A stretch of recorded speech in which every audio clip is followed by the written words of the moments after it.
Tony itu lagi absen ya, apa namanya sih ya? Lagi luang, lagi luang. Jadwal.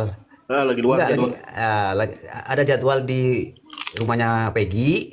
Pas kebetulan juga ada tawaran, maka Pak Tony yang mendampingi, dan kebetulan juga memang selama ini wartawan-wartawan kan memang banyak juga yang punya kontaknya Pak Tony ya. Jadi it's okay, itu nggak masalah. Kalau misalnya Pak Tony pun memberikan kepada siapapun, misalkan aduh saya lagi sibuk nih, saya diwakili misalkan sama Bang Niko, Bang Insang atau yang lain, boleh-boleh aja kok. Jadi tidak ada berebutan, itu nggak ada. Semuanya sudah terbagi, dan kebetulan Pak Tony itu kan di tim media kita ya. Jadi tim media itu ada Bu Yanti, Pak Yudi Alamsyah, ada saya sendiri, ada Pak Fatoni, dan satunya lagi itu Pak Imanullah itu. Dan ketua Sebelum koordinator iya, media. sebelum turun cuma mau nanya, dari 100% kira-kira bisa terungkap 100% apa cuma 0,00001%? Udah gitu aja. Makasih. Assalamualaikum warahmatullahi wabarakatuh. Waalaikumsalam warahmatullahi wabarakatuh. Aduh, waduh. Jadi gini, Bang Yan bisa menanggapi nggak nih Bang Yan? Kita lempar ke Bang Yan juga. Bang Yan juga seorang advokat senior kita, itu kan. Bisa nanggapi nggak nih? Iya, saya cuman saya sendiri ya. Mudah-mudahan ini cocok dengan Bang Deddy. Kalau saya lihat dalam waktu kuliah itu ada ilmu kriminologi. Dua Betul. kasus yang saya lihat yang lagi rame di medsos itu kasus pembunuhan Vina dan kasus pembunuhan Subang. Di Ya. Indonesia itu cuman sedikit yang kasus dilakukan oleh pembunuh profesional ya, pembunuh berdarah dingin. Yang dulu ada jenderal dengan pengawal 2 orang Kopassus yang bintang 1 itu dibunuh oleh pembunuh profesional orang Chinese, itu memang pembunuh berdarah dingin dia. Dia di Indonesia ini kasus Vina dan kasus Subang ini dilakukan oleh sindikat. Jadi yang satu tugas ini, jadi bukan dilakukan oleh pembunuh profesional. Kalau sudah pembunuh profesional, dia nggak bakalan semuanya mikirin tentang CCTV lah, tentang ini, tentang media massa, tentang ini. Kalau ini di Indonesia ini udah terlampau banyak terlampau gerombolan. Jadi kalau sindikat nggak sampai begini rumit gitu. Kalau ini kan di sindikat sampai terlampau rumit banget, baru akhirnya gunting sana gunting sini. Ini kalau mau dibilang beres ya nggak beres. Ya mudah-mudahan sih beres, kita ngarepin gitu aja sih Bang Deddy. Ya ini karena ini udah permainan sindikat sih kalau versi saya, bahasanya bukan bukan pembunuh profesional gitu. Nah, itu aja dari saya Bang Deddy. Ya betul. Kalau kita itu penegak hukumnya memang benar-benar profesional, ya mau bongkar kasus ini, polisi nggak sulit. Kita hakul yakin polisi itu ini bukan perkara sulit untuk polisi. Bagaimana tidak? Mereka kan punya 3 pilar nih. Pasukan elit, tim elit, bukan pasukan ya. Di institusi kepolisian itu punya tim elit. Satu, ada Bareskrim. Yang kedua, ada di Propam. Yang ketiganya lagi ada Irwasum. Nah, dari tim elit ini kalau sudah turun ya, tanpa ada tendensi kepentingan ataupun di situ ada menutup-nutupi kolega, atau mungkin ada rasa pekewu, itu bisa dibongkar kok. Apa sulit? Enggak lah. Mereka itu menangkap teroris yang begitu jauh di luar negeri saja masih bisa dideteksi, ya kan? Kasus bom Bali seperti apa itu? Ya. Dokter Asari seperti apa? Itu pun masih bisa tertangkap dengan mudah.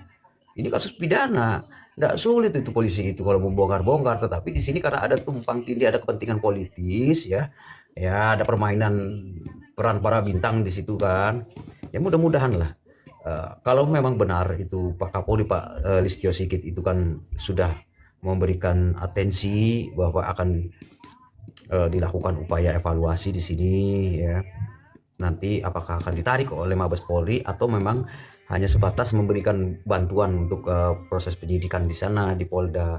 Tetapi mungkin ya ini bukan cuma saya ya. Kalau pemikiran saya, Polri harus mengambil alih perkara ini. Kalau masih tetap di Polda, waduh, makin kacau ini. Bener, makin kacau. Jadi Mabes Polri lah yang harus mengambil ya.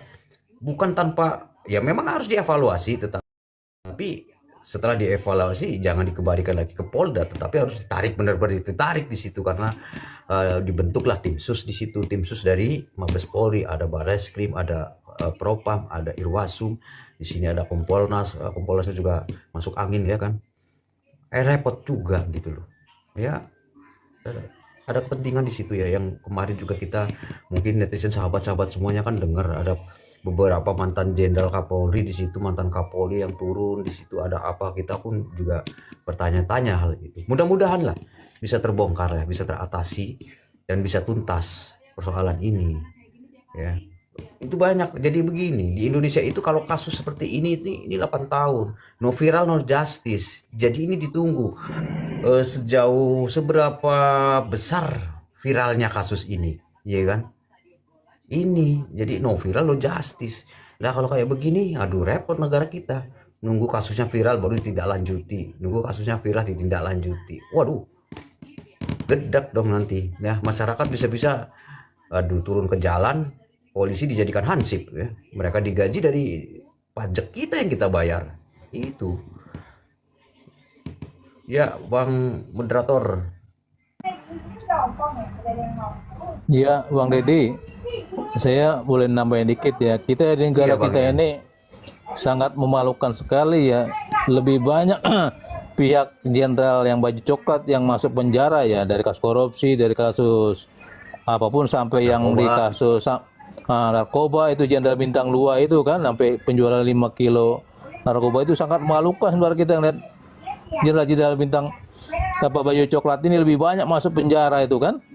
Iya, yang itu Iya. kasus Sambo lah, Bang Deddy. Saya lihat itu sampai nangis-nangis waktu kasus Sambo itu, bintang 1 udah lagi naiknya, dia kena PTD ya, sampai Ibtu yang baru lulus itu ikut terlibat kasus Sambo, pembersihan darah-darah itu kan, sampai perusakan AKP, perusakan CCTV itu. Saya lihat itu Bang dari sidang awal sampai putusan waktu kesaksian lah, rata-rata mereka itu menangis itu Bang Deddy, sampai dia ngeluh sama Bang, kenapa apa kalau saya habis begini Pak Sambo, jadi saya juga, anak istri saya jadi malu semua. Saya pikir kenapa lu baru sekarang malunya, kenapa kemarin-kemarin lu nggak dipikirkan pekerjaan itu kan, saya pikirkan.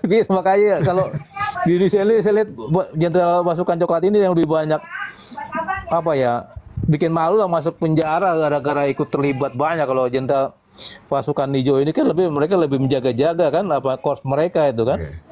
Iya nggak Mas? Itu cuman itu komen saya sih. Betul. Jadi apa sih sebetulnya ya? Sekarang gini, kita lihat aja ya per kasus KKB ya di Irian Jaya sana, kelompok kriminal bersenjata. Ini Polri loh. Yang namanya kriminal itu kan Polri harusnya yang turun tangan, jangan TNI. TNI hanya untuk membantu, tetapi ini habis-habisan TNI diturunkan ke sana, ke KKB ya. Namanya juga kelompok kriminal kalau kita bicara konteks kriminal. Lalu di sana anggota yang diterjunkan di Irian Jaya, keluarganya ketar-ketir, di sini anak saya pulang selamat enggak.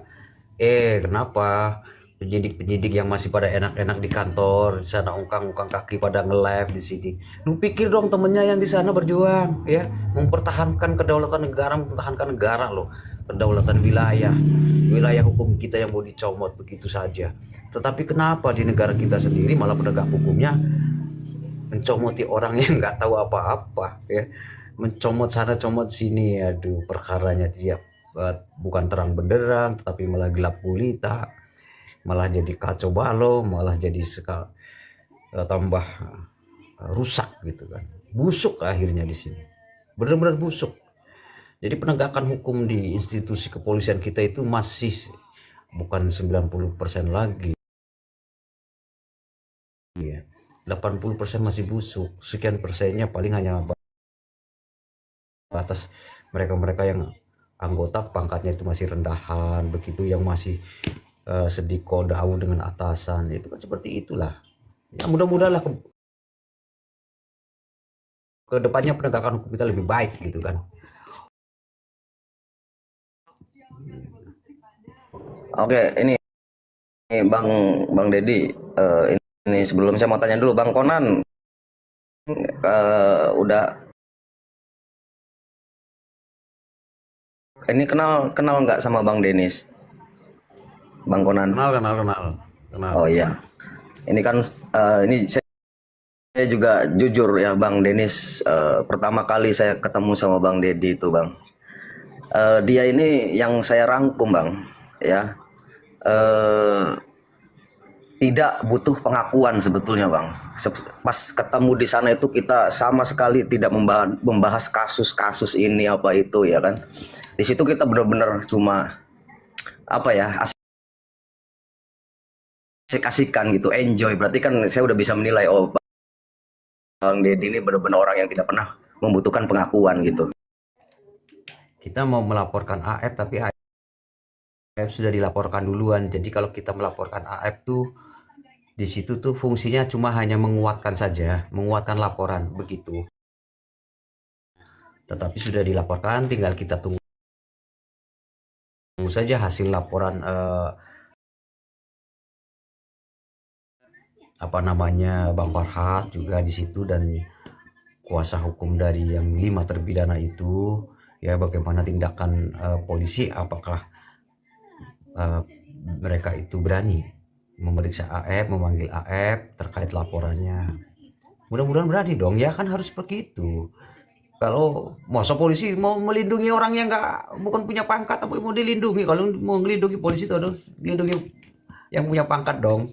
Jangan orang kecil cuma kuli dilindungi, apa sih kepentingannya kan ya. Kalau udah dilaporkan panggil, ikuti alur hukum, proses hukum yang ada ya. Itu mudah-mudahan kami kalau mau melaporkan AF itu sifatnya hanya untuk menguatkan laporan saja. Tinggal kita tunggu kok hasil laporannya nanti. Kita juga menunggu. Gitu Bang Detektif, lanjut Bang. Bang, itu ada yang tanya katanya kapan sidang pidana Bang. Walaupun ini bukan wewenangnya Abang untuk kasih tahu, barangkali Abang tahu gitu Bang Deddy. Sidang pidana apa ya? Kapan sidang PK 7 terpidana? Untuk PK Tanggal dari 7 24. terpidana. Itu kan bukannya sidangnya ini Bang, sidangnya Bukan. Sakatatal. Kalau yang 7 terpidana itu belum ada, tetapi kalau yang Sakatatal itu nanti tanggal 24. Dan kita semua tim hukum Peggy juga banyak yang ingin hadir di sana. Jadi kita itu memberikan support. Itu. Waalaikumsalam, Bang. Waalaikumsalam. Pak Delong. Bang, boleh tanya nggak yang tadi perihal yang saya tanyakan itu? Iya, boleh. Gimana Bang Long? Gini, soalnya kan kalau yang menurut saya ya, nih yang awam dengan hukum, tapi sedikit-sedikit mengenali hukum gara-gara media lah. Iya. Masalahnya kan si AF ini kan yang jelas-jelas nyata telak menunjuk mukanya yang dipertanyakan oleh penyidik bahwa si Peggy Setiawan inilah pelakunya. Gitu. Tapi si AF tidak pernah di media menyatakan yang ketujuh terpidana inilah pelakunya gitu loh. Ini maksud saya justru kalau apabila si Peggy Setiawan melaporkan si AF, justru inilah menjadi membantu untuk ketujuh terpidana tersebut gitu loh. Ya. Sudah Bang Long, AF sudah dilaporkan dan sifatnya kita itu menguatkan laporan. Jadi misalkan kayak Bang Farhat ini melaporkan AF kan sama Mel. Nah, kita di situ di belakangnya Bang Farhat ikut menguatkan laporannya Bang Farhat. Gitu Bang Long. Iya, Jadi, paham saya. Kayak Bang Farhat kan di media kan sudah membuat laporan. Cuman kan tidak kuat laporannya apabila si AF itu tidak pernah menunjuk di media ataupun di BAP bahwa si Sakatatal inilah pelakunya kan gitu.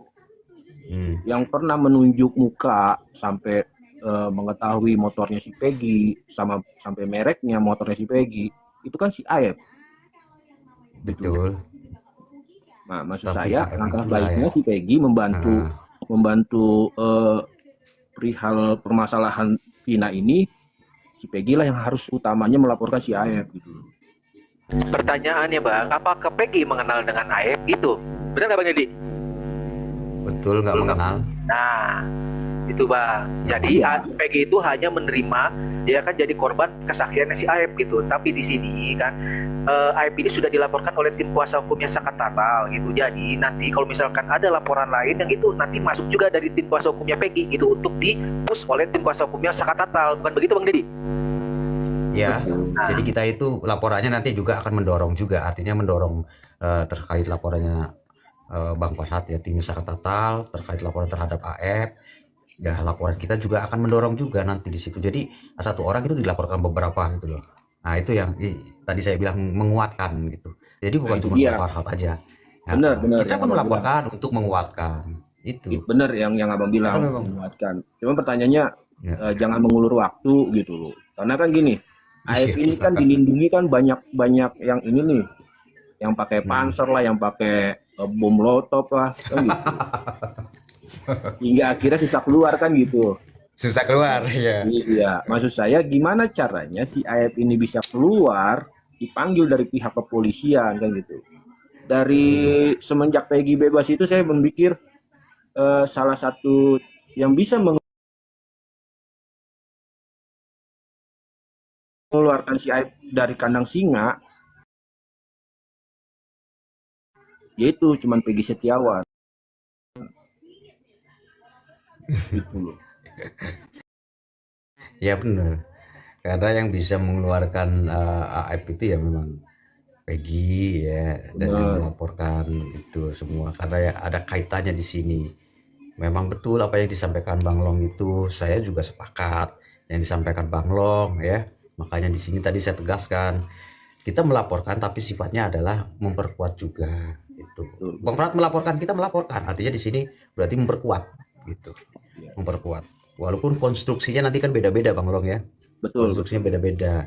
Kalau terhadap si Sakatata mungkin tidak langsung karena dia itu yang menunjukkan bahwa si Sakatata dan teman-temannya nongkrong di situ berdasarkan dari pengakuannya si AF di dalam berita di dalam berkas persidangan jelas ada juga kesaksian si AF di situ, dan kesaksian AF lagi terhadap Peggy Setiawan juga jelas itu fakta ya yang tidak bisa dibantah. Publik pun tahu apa yang disampaikan AF di situ, mengatakan bahwa Peggy pelakunya ya itu kan dia sudah tendensius ya, artinya sudah menjurus kepada lebih ke arah bahwa ini loh benar-benar nyata real bahwa pelakunya adalah Peggy Setiawan. Makanya laporan kita nanti mendongkrak dan memperkuat nanti laporan dari tim Sakatata karena ya ada sinergi ya, artinya kita juga kolaborasi dengan kuasa hukumnya Sakatata. Jadi tim kita itu solid lah ya dengan Sakatata, dan mudah-mudahan juga dengan tim yang 5 terpidana ini juga solid, kita itu saling berkesinambungan, saling bantu gitu, saling kita itu memberikan informasi apa sih yang mau dibutuhkan nih kita bantu gitu, butuh apa nih ya kita bantu, karena mereka sama-sama korban gitu, agar perkara di si Vina sama Eki juga ini mau terserah mau dianggap ini kecelakaan, mau dianggap pembunuhan, tetapi kalau nggak ada buktinya yang rugi siapa ya kan, mereka sendiri ya korbannya. Yang korban kalau tidak dibongkar, buktinya juga dibongkar, CCTV-nya juga masih diumpetin, jangan-jangan juga udah dikilauin. Nah itu Itu dia. makanya itu Bang Long, kalau buktinya nggak dibongkar nanti akhirnya di sini kalau yang terpidana itu pada keluar apa ya, kecelakaan tunggal ya kan, kecelakaan lalu lintas nanti itu. Jadi polisi sudah mengantongi nama-nama ini, tinggal berani nggak nih polisi manggil nama-nama ini yang sudah dikantongi, ada 5 orang ya kan.